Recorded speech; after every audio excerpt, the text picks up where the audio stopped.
one time for the homie 16 and yesterday's nothing.com. We definitely rocking with y'all. Yo, what up? It's your boy 16. Yesterday's Nothing Radio. Back again. First interview of the year. And it's actually a special one, man. We have a very, very special guest. Big shout out to the homie Ray Cash, Cleveland Zone. What's up, man? What's up, doggy? What's poppin'? Chilling, man. You know it's all good. I want to thank you first off for stopping on the show, giving us some moments of your time. And I just want to dive right into it. A lot of people already know who you are, so we can skip that part. Can you tell us about you? I'm gonna take you back a little bit, but you coming up as an artist in Cleveland. Tell us just what it was like, the first beginning of Ray Cash. Oh man, it was you said just me, period, or just in Cleveland? You know what I'm saying? Like, I would say just to inspire, maybe motivate, educate the upcoming artists in Cleveland. When you started buzzing in Cleveland, how did it feel? What were your techniques? Like, what was going on at that time? well, shit really got to moving. You know what I'm saying? Like, I didn't want to be like I was rapping for, like, you know what I mean, recording for a minute before everybody had heard like sex appeal and shit like that. You know what I'm saying? Right. But when I was coming up, man, I didn't want to be known as a rapper. Like, being a rapper was never my dream. You know what I'm saying? Like, music, I was always in love with music. Yeah. I liked it, but I never looked at myself to be like, yo, I'm gonna be like Jay-Z, or I'm, you know what I'm saying? Like, or I'm gonna be like, nah, you know what I'm saying? Like, I looked up to those guys because they hustle and they talent, not just to be like that. You know what I'm saying? But like, I was never one to really just tell people like, yo, I rap. You know what I'm saying? Plus, like, somebody who ain't known, be like, yeah, I rap. That's when people doubt you, and you kind of, especially coming from Cleveland, you're kind of losing the battle already, because it's like, you rap, like, what you got? You ain't got no car, you ain't got no tools, like, you know what I'm saying? So I kind of, like, kept everything to myself. Plus, like, being in the streets and shit like that, I didn't want to give nobody no inkling of me being around certain famous people, or, you know what I'm saying, getting checks and shit like that, because I know how niggas around me react to shit like that, you know what I'm saying? So I just, when it got to buzzing, man, it was a great feeling, because I could tell, like, coming from Cleveland, we don't have a lot to be proud of. We run with what we got, but it ain't nothing to really brag about. You know what I'm saying? So okay, right. I knew with me coming out and getting blessed by MTV to be like the jam of the week all the time and shit like that, like, it gave the Cleveland something to be like, yo, we got one. You know what I'm saying? Like, this ain't no corny nigga. You know what I'm saying? Like, this a nigga that people respect it. You know what I mean? So when it first happened, man, it was cool, and I really appreciate the love. You know what I'm saying? There's a lot of hate, because with me being the first person since fall, I kind of beat everybody to the punch. But that wasn't even my intentions. It was just the way God planned my journey. You know what I'm saying? So yeah, man. I mean, I just felt blessed to be in a position, man, to not be in the streets. I have to be in the streets like that no more. You know what I mean? Right, man. That's crazy. That's such a great story for any upcoming artist, man, that's listening. You know, the fans that's listening, Cleveland Zone. You know what I'm saying? A homegrown artist that's telling you, you know, what it feels like to win one for the city. And I do remember when you was on MTV Jams and you had the My Block, and they came here and did a little interview. Can you tell us about that a little bit, or how that felt, or what you remember about that? I mean, like, I remember that day, man, because it was crazy, because I actually had to go to the hood. You know what I mean? I would be on 105 a lot at that time of my life. Right. So I brought MTV. I told all my niggas, like, yo, I'm bringing MTV. They like, nigga, no, you ain't. The next day, I bring MTV through. You know what I'm saying? Then we traveling across the T. We go on the south side of town, and we get blanked by the police. Like, MTV caught everything. Right. You know what I'm saying? To have them, and I remember, like, a young Chip the River being there, and Duke being there, just like that. You know what I'm saying? Like, yeah.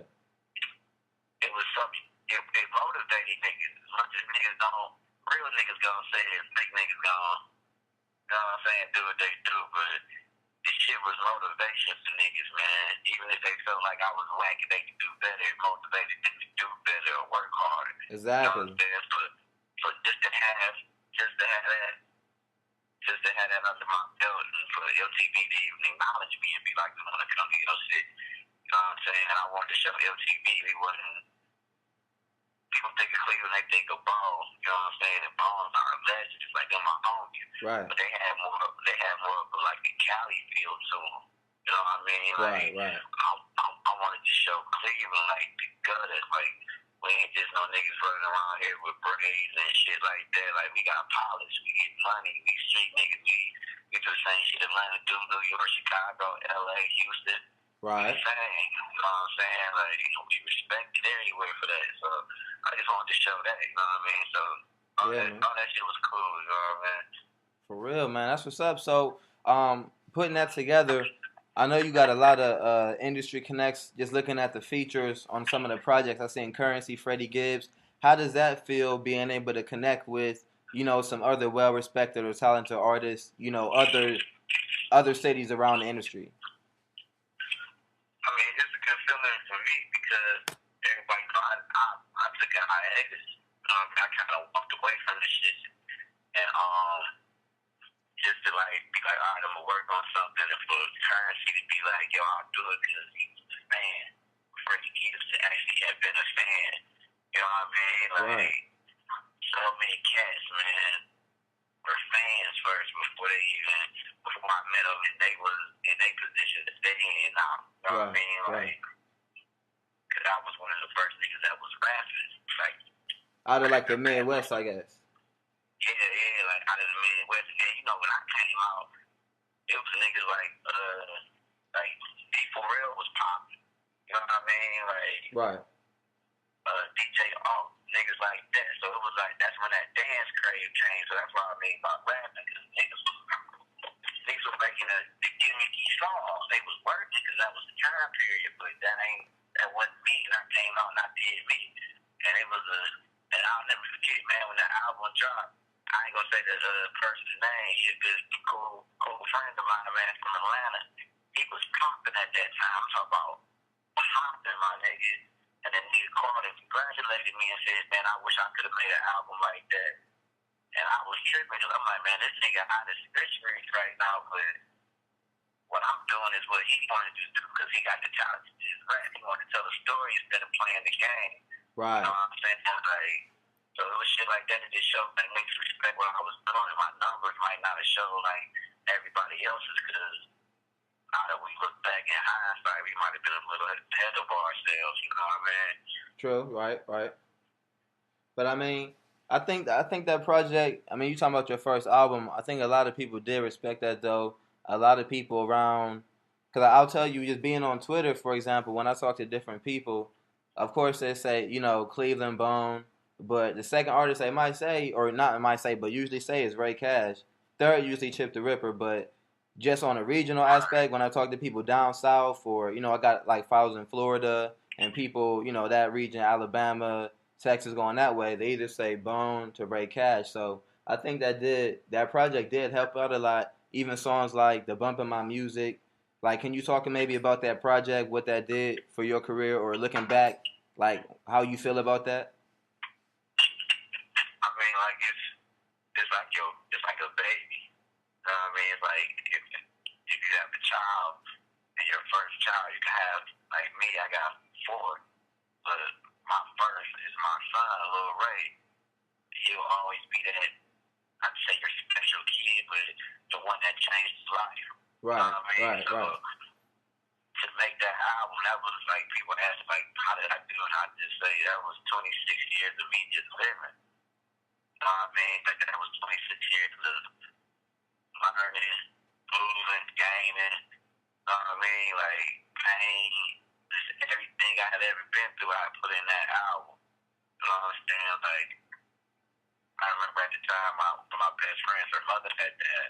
Right. And for me to be in a position to help her with the funeral and shit like that, like me going through the whole process was able for me to help other people in ways that I didn't even You know what I mean? You look at shit in hindsight, you see how shit really affect people. You know what I mean? Right. So, What like, matters? Right. yeah, like the shit that really matters. You know what I mean? Like, so like that whole COD shit, man, that shit was crazy. And it was just crazy to be able to get all that stuff on my chest and really just be like, damn, I went from writing this shit in my room, you know, my back room at my mom's house to actually going around the country and people want to hear I'm saying, they want to hear stuff about music, they want to hear, you know what I mean? Like, I'm getting, like, just, it was just that whole thing, it changed my life, man. It really opened me up to being more cultured and understanding people better, you know what I mean? Like, Right. Yeah. understanding who I was, really, you know what I mean?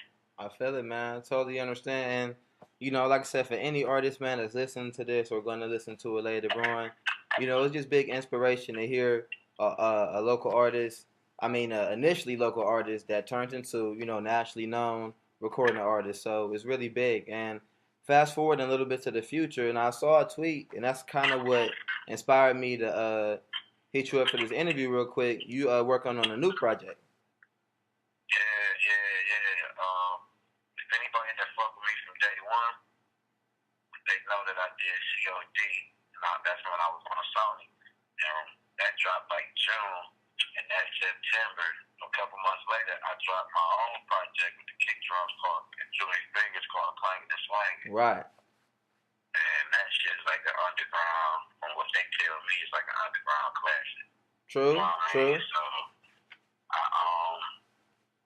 and the kick drums, man, you know, they've been doing a lot as far as Tiller from the kick drums. He works with live mixtapes and everything with different artists and shit. Right, yeah, they're big. Yeah, Alex do his thing out in New York on the music side, but we kind of enjoy out in LA doing his live mixtape thing. So it's just like we all just came together. They hit me up, man. It was like they think it's time. You know what I mean? Like they just felt like it was time, man. We got a lot of power behind us. You know what I mean? As far as just connections, money. You know what I mean? Respect, resume. You know what I mean? So it's just like, shit, why not put on right quick? You know what I mean? Like, I always wanted to when I came out and everybody else from Cleveland came out, I always wanted to make sure I was separated from everybody else. You know what I mean? Yeah. Like, and with me taking this hiatus and really coming back, I feel like this is the only way I want to come back with my people. You know what I mean? Like, yeah, do it the right way. Yeah, on some heavy shit. You know what I mean? Like, really put on for Cleveland. You know what I mean? In the new era of the shit. Like, you hear new Cleveland all the time, but I think the world needs to see new Cleveland. You know what I mean? I think somebody from New Cleveland, like the street nigga, hood nigga, real nigga, should have a mixtape up that got 500,000 views. Right. You know what I'm saying? Like, I feel like this should be a nigga that's a real nigga from Cleveland, a talented, smart nigga from Cleveland that get his shit on MTV Jams. You know what I mean? Like, it's time somebody with some polish to really speak up for the city. Like, niggas here get money, but we don't have nobody to speak up for that.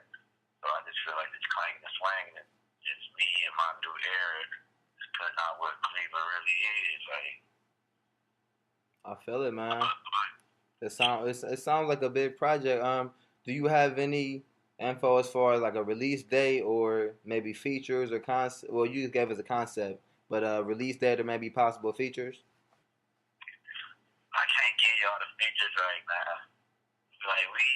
Like the promotion and everything's gonna start in the next, I'm gonna say 2 to 3 weeks. Right. I'm trying to be dropping probably beginning of April.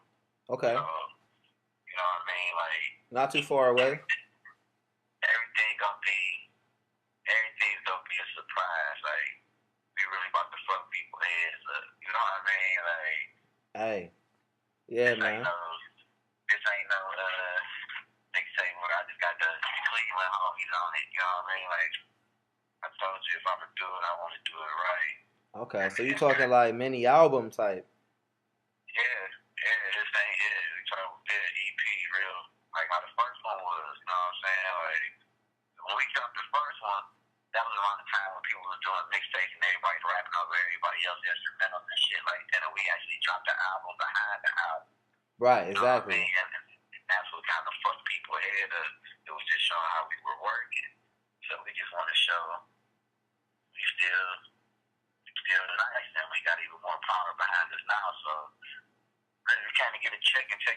niggas spots, man. That's what. Hey man, that's what you're supposed to do. Though. I totally respect it, man. You was one of the, first to really blow up from here. So it's only right that you keep doing what you do. Like I said, I want to thank you first off, man, for stopping on the show. Yesterday's Nothing Radio, man. Our first interview of the year. Cleveland hip hop legend Ray Cash. It's a big honor. So thank you for that. And before we take off, can you give the people, any contact info you want to give them? Maybe links to your music or your social networks or anything like that. Oh man, social network, Twitter, catch a nigga at Raycash_216. On Instagram, Raycash216, all together. You can catch the music, man, on live mixtapes. That's where you can catch all my projects, except for COD, you know what I mean? But everything's on live mixtape. Shop the live mixtape. That's my fan right there. And then you can just find a nigga in the streets. You know, nigga, I see you all the time, man. You just find a nigga floating around, man. I'll be in something damn this place, man. For real, though. For real, Yeah, that's for true. real. I do bump into you might be like every 6 months. I don't know, just randomly. Yeah, on some random shit if it ain't at the studio, you know what I'm saying? Over there for clockwork, so, you know what I mean? Like, shit. For real, man. Well, hey, man. Congratulations, like I say, on a new project, man. The new music dropping. Everybody's looking forward to that early April.